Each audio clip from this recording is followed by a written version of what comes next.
ఆదిపర్వం. శ్రీ గణేశాయ నమః. శ్రీకృష్ణాయ పరమాత్మనే నమః. శ్రీ వేదవ్యాసాయ నమః. 1వ అధ్యాయం. ఈ ఆదిపర్వంలో మొదటిది అనుక్రమణికా పర్వం.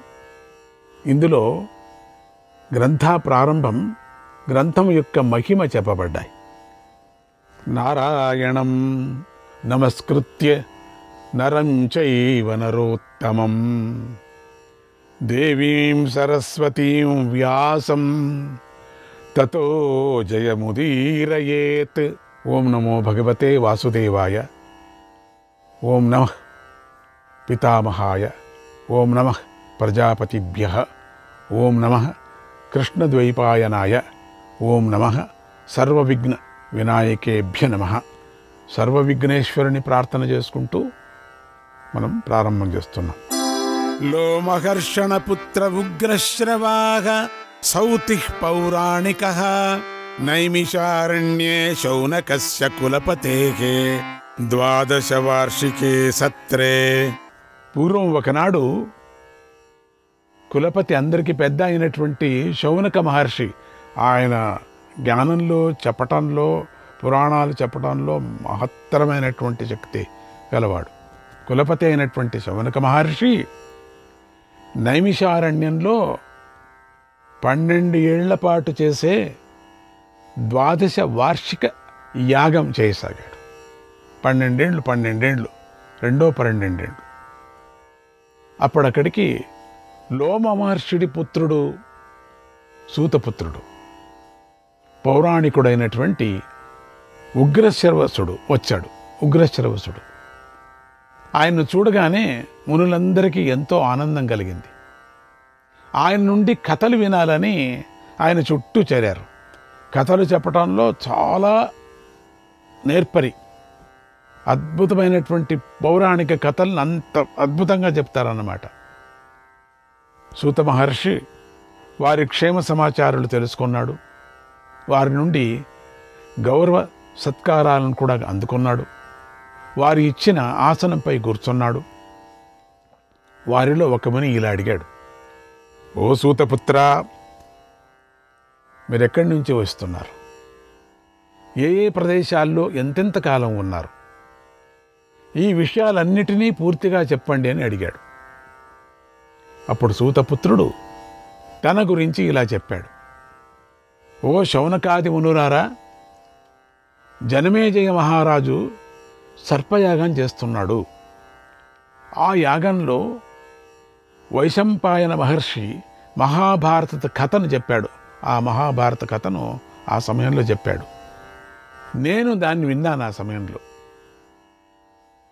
సర్పయజ్ఞం అంటే తండ్రికి అవమానం జరిగినప్పుడు తండ్రిని అవమానపరిచినటువంటి సర్పాలనే నేనంతా యజ్ఞం చేస్తానని చేశాడు జనమేజయుడు. మీకు అందరికీ తెలుసు ఆ కథ. హరివంశులు కూడా మేము చెప్పుకున్నాను, మీకు మీరు విన్నారు కూడా. భాగవతంలో అత్యద్భుతంగా చెప్పుకున్నాం. భాగవతం వినిన వాళ్ళకి ఆ కథ తెలుస్తుంది. ఎందుకు ఆ జనమేజయ మహారాజు చెప్తున్నారు, జనమేజయ మహారాజు సర్పయాగం చేస్తున్నాడు. ఆ యాగంలో వైశంపాయన మహర్షి మహాభారత కథను చెప్పాడు. ఆ యజ్ఞంలో నేను దాన్ని విన్నాను. తర్వాత శమంతకమనే పుణ్యక్షేత్రానికి వెళ్ళాను. అక్కడ కౌరవులకు పాండవులకు యుద్ధం జరిగింది. అక్కడి నుండి సరాసరి మీ దగ్గరికే వచ్చాను. మీరందరూ బ్రహ్మ ప్రభావాన్ని పొందినవారు. మీరంతా కూడా ఆ ప్రభావాన్ని పొందినవారు. ఈ యజ్ఞంలో సూర్యుడిలాగాను అగ్నిదేవుడిలాగాను ప్రకాశిస్తున్నారు. మీరందరూ స్నానం చేసి పరిశుద్ధులై ఉన్నారు. అగ్ని కార్యాలు చేసుకొని ప్రశాంతమైన మనస్సుతో కూర్చొని ఉన్నారు. వాళ్ళంతా అగ్ని కార్యాలు చేస్తున్నారు కాబట్టి మన దేశమంతా బాగా ఉంటుంది. అందుకని ఇప్పటికీ కూడా అగ్నికార్యం చేసేటువంటి శక్తి ఉండేటువంటి, అధికారం ఉండేటువంటి మహాత్ములైన అందరూ కూడా ప్రతినిత్యము చిన్న అగ్నికార్యం చేస్తే చాలా బాగుంటుంది. దాంతో అన్ని రోగాలు కూడా నాశనమైపోతాయి, పరిశుద్ధమవుతుంది. అది సైన్స్ ప్రకారం కూడా మనకు ప్రూవ్ చేశారు. అటువంటి అద్భుతమైనటువంటి ఆ ఆజ్యంతో వచ్చేటువంటి పొగలో వచ్చేటువంటి శక్తి అపరిమితమైనటువంటిది అని. అందుకని ఇక్కడ మళ్ళీ ఒకసారి జ్ఞాపకం చేశారు, మీరు అగ్నికారం చేసుకొని కూర్చున్నారని. అది చెప్పాల్సిన పని లేదు కదా, అది అంత మహిమ దానికి ఉండబట్టే కదా ఆయన మహానుభావుడు చెప్పాడు, పవిత్రమైన మీకు నేను ఎలాంటి కథను వినిపించాలి. మీరంతా పవిత్రంగా ఉన్నారు. ఆత్మ పవిత్రంగా ఉండే వాళ్ళకి మాత్రమే మహత్తరమైనటువంటి కథను వినిపించాలి. ఆత్మ క్షోభంగా ఉండిన వాళ్ళకి వినిపించకూడదు. క్షోభం అంటే దుఃఖం కాదు, విపరీతమైనటువంటి ఆలోచనలు పెట్టుకో ఉంటారు బుద్ధిలో. ఆత్మశుద్ధి లేనటువంటి వాళ్ళు, మనశ్శుద్ధి లేనటువంటి వాళ్ళు, ఇంద్రియ శుద్ధి లేనటువంటి వాళ్ళకి చెప్పకూడదు. వాళ్ళకి ఎందుకంటే వాళ్ళు వినరు సరిగా. వాళ్ళకి ప్రయోజనమేమి చెప్పి? మహత్తరమైనటువంటి విచారం ఇవంతా కూడా. మీరు అడుగుతున్నారు, మహాత్ములైన రాజులు కథలను చెప్పమంటారా? ఏ కథ చెప్పమంటారు చెప్పండి. లేదా మహర్షుల కథలు చెప్పమంటారా? లేదా ధర్మార్థాలతో కూడినటువంటి పుణ్య పురాణ కథలను చెప్పమంటారా అని అడిగాడు. ఏ కథ చెప్పాలో చెప్పండి, మీకు ఏది కావాలా? ఇది పెద్ద లైబ్రరీ, మహాత్ముడు. ఆ లైబ్రరీ నుంచి ఏదైనా తీసుకొని చదవచ్చు మనం. ఆ మాట విని మునులందరూ ఎంతో సంతోషించారు. ఆయనతో, మునీంద్ర, మేము కృష్ణద్వైపాయన మహర్షి చెప్పిన భారతాన్ని వినాలనుకుంటున్నాము. దాన్ని పూర్వం దేవతలు బ్రహ్మర్షులు పూజించారట. అది విచిత్రమైన పదాలతో నిండిన కథ, ఉత్తమ కథ, సూక్ష్మార్థాలతో నిండి ఉంది, న్యాయాలతో కూడి ఉంది, వేదార్థాలతో నిండి ఉంది, పుణ్యప్రదమై ఉంది, గ్రంథార్థాల్లో కూడి ఉంది, చక్కని పదాలతో నిండి ఉంది, శాస్త్ర విశేషాలతో నిండి ఉంది. దానిని వ్యాసమహర్షి పరమద్భుతంగా రాశారు. ఆ మహాభారతాన్ని జనమేజయుడు చేస్తున్న యాగ సందర్భంలో వైశంపాయన మహర్షి చక్కగా చెప్పాడట. అది చతుర్వేదాలలోని విశేషాలతో కూడింది. సంహితాం శ్రోతుమిచ్చామః పుణ్యాం పాపభయాపహం. ఎంత అద్భుతంగా ఉంది. భారతము పుణ్యాన్ని ప్రసాదిస్తుంది, పాప భయాలను పోగొడుతుంది, మనోహరంగా ఉంటుంది, వింతగా ఉంటుంది, కొత్తగా ఉంటుంది. వినే కొద్దీ మీరు ఒక్కపారి వినండి, మళ్ళీ మీరు వెళ్ళి దాన్నే వినండి, కొత్తగా ఉంటుంది, మీకు కొత్త విచారం తెలుస్తుంది. అది ఊట లాగా. ఎట్లా ఊట అంటే లోపల నుంచి వస్తుంది నీళ్లు, కొత్త కొత్త నీళ్లు, నిలిచిన నీళ్లు కాదండి, తీసే కొద్దీ కొత్త నీళ్ళు వస్తున్నాయి. అది ఏమిటో ఇంకొక రుచిగా ఉంటుంది నీళ్లు. మళ్ళీ నీళ్లకు ఒకే శబ్దం, ఒకే నీళ్ళు అయినప్పటికీ రుచిగా ఉంటుంది. మహాభారతం అటువంటిది. భారతాన్ని వినటం వల్ల సంపూర్ణ జ్ఞానం కలుగుతుంది. అటువంటి పుణ్యకథను చెప్పండి, మేము వినాలనుకుంటున్నాము అని ప్రార్థించారు. వినండి, నిద్రపోకండి. సూత మహర్షి శ్రీహరికి నమస్కరించి ఇలా అన్నాడు: ఆద్యం పురుషమీశానం పురుహూతం పురుష్టుతం ఋతమేకాక్షరం బ్రహ్మ వ్యక్తం సనాతనం. ఆది పురుషుడైన వాడికి నమస్కారము. ఆ ఆది పురుషుడే సర్వేశ్వరుడై ఉన్నాడు. ఆయనను స్తుతించిన తర్వాతే యజ్ఞాలలో హోమం చేస్తారు, ఆయననే ఆహ్వానం చేస్తారు. ఆయనే సత్యస్వరూపుడు, ఏకాక్షర స్వరూపమైన బ్రహ్మ, వ్యక్తావ్యక్త స్వరూపుడు సనాతనుడు, సత్తు అసత్తుల రూపమై ఉన్నాడు. స్థూల సూక్ష్మ జగత్తులకు ఆయనే సృష్టిస్తాడు. చాలా పూర్వుడై ఉన్నాడు. తరగనివాడై ఉన్నాడు, శుభరూపుడై ఉన్నాడు, అంతటా వ్యాపించి ఉన్నాడు, శ్రేష్ఠుడై ఉన్నాడు, దోషరహితుడై ఉన్నాడు, శుచి అయి ఇంద్రియాలను అదుపు చేస్తాడు, చరాచర ప్రపంచానికి గురువై ఉన్నాడు. ఆ శ్రీహరికి నమస్కారం చేసి వ్యాస మహర్షి మనస్సు నుండి ఉద్భవించిన మహాభారతాన్ని మీకు చెబుతాను అని ఇలా ప్రారంభించాడు. ఈ కథను ఈ భూమిపై చాలామంది కవులు పూర్వమే చెప్పారు. ఇప్పుడు కొంతమంది చెబుతున్నారు, చెప్పబోతారు. ఇంకా చాలామంది ముందు ముందు ముందు ముందు చెబుతారు. ఇదం తు త్రిషు లోకేషు మహత్ జ్ఞానం ప్రతిష్ఠితం. 3 లోకాలలోని విజ్ఞానమంతా ఇందులో ప్రతిష్ఠింపబడింది. అన్ని విజ్ఞానాలు దీంట్లో ఉంది. 3 లోకాలు. అందరూ దీన్ని విస్తారంగా చెప్పుకుంటారు, సంక్షేపంగా చెప్పుకుంటూ ఉన్నారు కూడా. ఇంత చిన్న కథలో చెప్పుకునేవాళ్ళు ఉన్నారు, 30 పేజీల్లో చెప్పేవాళ్ళు ఉన్నారు. వింత వింతగా చేస్తున్నారు, వింత వింతగా ప్రదర్శనలు చేస్తున్నారు, నాటకాలు ఆడుతున్నారు, జానపద గీతల్లాగా పాడుతున్నారు, పాటలుగా పాడుకుంటున్నారు, కోలాటం వేసుకుంటున్నారు.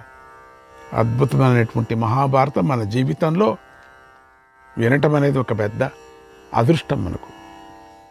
ఈ మహాభారతం శుభ శబ్దాలతో అలంకరించబడి ఉంది. దివ్య మానుష ఆచారాలతో నిండి ఉంది. విద్వాంసులకు ఇష్టమైన ఛందస్సులతో సంతోషాన్ని కలిగిస్తూ ఉంటుంది. వ్యాసమహర్షి స్నానం చేసి పరిశుద్ధుడై హిమాలయ పర్వతంలోని ఒక గుహలో దర్భాసనం మీద కూర్చున్నాడు. తపోనిష్టలో ధర్మనిష్టతో మహాభారత కథను చూశాడు, యోగదృష్టిలో చూశాడు. అటువంటి యోగదృష్టి వ్యాసుడికి, విష్ణువే కదా వ్యాసుడు, వేరే కాదు. అట్ట చూడబట్టే మనకి ఇవన్నీ దొరికాయి. వెనకల అయిపోయింది చూస్తారు, ముందు జరిగేది చూస్తారు. ఇక్కడ రెండూ కాకోకుండా విపరీతమైనటువంటి పై లోకాలది కూడా చూస్తూ ఉంటారు. దానికి దీనికి సమన్వయం. త్రికాలం, 3 కాలాలు, త్రికోణం. పైలోకాలది, ఇక్కడలో వెనకది, నిన్నటిది, రేపటిది. నిన్నటిది, రేపటిది, భవిష్యత్ జరగబోయేది.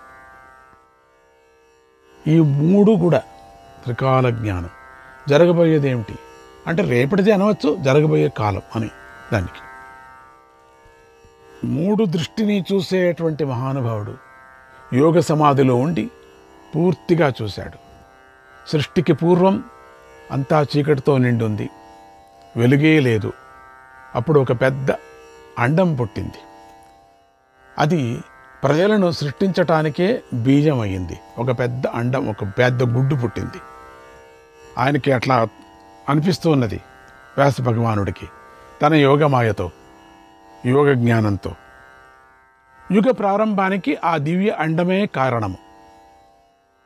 పరమాత్ముడి సృష్టి అది. ఎవరో మనం అంటామా, విత్తు ముందు పుట్టిందా, చెట్టు ముందు పుట్టిందా? ఇది ఒక పెద్ద ఏదో లాజిక్గా మాట్లాడుతూ ఉంటాం మనం. చెట్టు ముందు పుట్టిందా, విత్తు ముందు? అండమే పుట్టింది ముందు. స్వామి కృప అది. ఆ సృష్టి వాడితోనే అవుతుంది కదా, ఎవరితో కాదు. దానిలోనే సత్యస్వరూపమైనది, జ్యోతిరూపమైనది, సనాతనమైనది అయినటువంటి బ్రహ్మము అంతర్యామి రూపంగా ప్రవేశించింది. ఆ బ్రహ్మము అద్భుతమైనది, భావించటానికి శక్యం కానిది. మొట్టమొదటనే బ్రహ్మము లోపల పుట్టింది. అంతటా సమత్వం పొందినది, అవ్యక్తమైనది, సూక్ష్మమైనది, కారణమై ఉంది, సదాత్మకమై ఉంది. దాని నుంచే హిరణ్యగర్భుడు పుట్టాడు. ఆయనే ప్రథమంగా దేహాన్ని ధరించినవాడు, ప్రజలను పాలించే ప్రభువు. తర్వాత బ్రహ్మ, విష్ణువు, రుద్రుడు పుట్టారు. ఆ తర్వాత మనువు, ప్రజాపతి, పరమేష్టి, ప్రచేతసుడు, దక్షుడు 7 పుత్రులు పుట్టారు. తర్వాత 21 మంది ప్రజాపతులు పుట్టారు. ఆ తర్వాత ఋషులకు తెలిసిన పురుషుడు పుట్టాడు. విశ్వేదేవులు, ఆదిత్యులు, వసువులు, అశ్వినీ దేవతలు పుట్టారు. చాలా ముఖ్యమైనది అని తెలుసుకోవాలి మనం. ఎట్లా పుట్టారు అంటే, ఈ అండం అక్కడి నుంచి పుట్టింది, బ్రహ్మ నుంచి పుట్టినటువంటిది. యక్షులు, సాధ్యులు, పిశాచులు, గుహ్యకులు, పితృదేవతలు, బ్రహ్మర్షులు కూడా పుట్టారు. రాజర్షులు పుట్టారు. లోకసాక్షి కాలైనటువంటివి, లోకసాక్షి కారులైనటువంటివి ఏమిటి? నీరు, ఆకాశం, భూమి, వాయువు, అంతరిక్షం, దిక్కులు, ఇవన్నీ పుట్టాయి.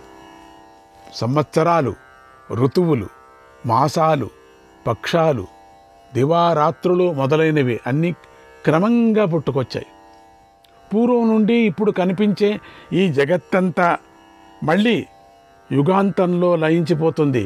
ఇవన్నీ కనిపించేదంతా కూడా మళ్ళీ అంతా లయించిపోతుంది. మళ్ళీ క్రొత్త ఋతువు అంటే వసంత ఋతువుకు వచ్చేసరికి చెట్లు చిగురించడం కనిపిస్తాయి కదా మనకు. ఇప్పుడు పుట్టినటువంటి ఆకులన్నీ పోతాయి. ఇప్పుడు వసంత ఋతువు కనపడుతున్న అద్భుతంగా ఉంటాయి అవి చూడటానికి. అవి మళ్ళీ మళ్ళీ మళ్ళీ మళ్ళీ కింద పడిపోతాయి, రాలిపోతాయి, మళ్ళీ పుడతాయి. అలాగే యుగాల ప్రారంభంలో పూర్వయుగాలు చిహ్నాలు కనిపిస్తున్నాయి మనకు. ఏవమేతదనాద్యంతం భూత సంహారకారకం అనాది నిధనం లోకే చక్రం సంపరివర్తతే. ఇలా ఆది అంతము లేకుండా ప్రాణుల సంహారానికి కారణమవుతూ ఆది అంతము లేని లోకచక్రం ప్రవర్తిస్తూ ఉంటుంది. దేవతల సృష్టి 36,333 అని చెప్పబడ్డది. దివహపుత్రుడు, బృహద్బానుడు, చక్షుడు, ఆత్మ విభావసుడు, సవిత, రుచీకుడు, అర్కుడు, భానుడు, ఆశావహుడు, రవి. ఈ పేర్లన్నీ పూర్వం సూర్యుడికి సంబంధించినవై చెప్పబడ్డాయి. వీరిలో రవి శ్రేష్ఠుడు, ఇతడే మహ్యుడు. ఈ రవి యొక్క పుత్రుడు ఈ దేవబ్రాష్టుడికి, అతడికి సుబ్రాట్టు పుట్టాడు. సుబ్రాట్టుకు పుట్టిన 3 కొడుకులు బాగా చదువుకున్నారు. అంటే ఈ సుబ్రాట్టుకు పుట్టినటువంటి 3 కొడుకులు బాగా తపస్సు చేసుకున్నారు, చదువుకున్నారు, శాస్త్రాలు చదువుకున్నారు. వారికి ఎంతోమంది పిల్లలు ఉన్నారు. ఆ 3 దశజ్యోతి, శతజ్యోతి, సహస్రజ్యోతి. వీరిలో దశజ్యోతికి 10,000 మంది పుత్రులు ఉన్నారు. అంటే వాళ్ళ సంకల్ప మాత్రంతో పుత్రులు. మనకు అనుకోవచ్చేం గాలికి పుట్టారా అని. సంకల్పంతోనే పుత్రులు పుడతారు వాళ్ళకి. అయోనిజులు అని కూడా చెప్తారు వాళ్ళకి. అంటే అందరూ పొట్ట నుంచి పుట్టరు, కొద్దిమంది మాత్రమే సంకల్పానుసారంగా జరిగేటువంటిది. ఇంతమంది పుత్రులు వాళ్ళ ఇష్టం అంతే, కంటి నుంచే కూడా ఎట్లా పుడతారు. ఆ విధంగా ఆ శక్తి ఉండింది అప్పటికి. ఎట్లా ఉండిందంటే ఆకాశ మార్గంలో తానే వెళ్ళిపోయేవారు కూడా. అతడికి 10 రెట్లు అనగా శతజ్యోతికి 1,00,000 మంది పుత్రులు ఉన్నారు. అతడికి ఇంకా 10 రెట్లు అనగా సహస్రజ్యోతికి 10 లక్షల మంది కొడుకులు ఉన్నారు.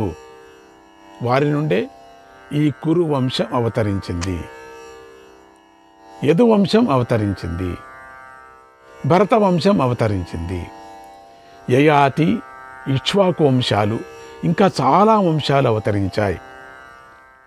అప్పుడే ప్రాణుల ప్రాణాలు కూడా, సృష్టి పరంపర కూడా ఎంతో విస్తరించింది. అప్పుడప్పుడే పుట్టాయి. వ్యాస మహర్షి తన జ్ఞాన దృష్టితో ఈ సృష్టినంతా చూశాడు. ప్రాణుల నివాస స్థానాలను చూశాడు.